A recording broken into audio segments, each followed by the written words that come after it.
Gatagati ga timu inyanya iria ikunyitite itemi ngucanio-ini cia Chapa Dimba ikereka-ini ria semi-final inya cianake na inya cia airĩtu mwena wa gicuani ni hamwe na timu ya Breezeham kuma mwena wa Malindi na iria igateire mweke wa kuingira ikereka ria final thutha wa kugutha timu ya Ikra FC na mbeu 7-1 mwena wa arume.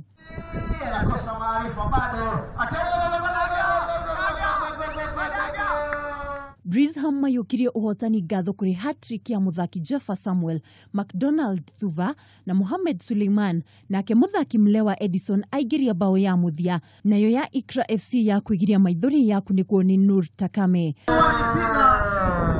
Ukiria uguo Breezeham magatungana na Shimba Hills aria maguthire Shimanzi FC na bao 3-1 ikereka-ini ria final muthi wa rucio. Semi yetu haikuwa rahisi hivyo kwa sababu wale wenzetu pia walikuwa wamejipanga, lakini kwa sababu ya tactics zetu na game plan ndio maana tukawashinda. Finali kesho nataka ni sahihi nikarekebishe, unaona?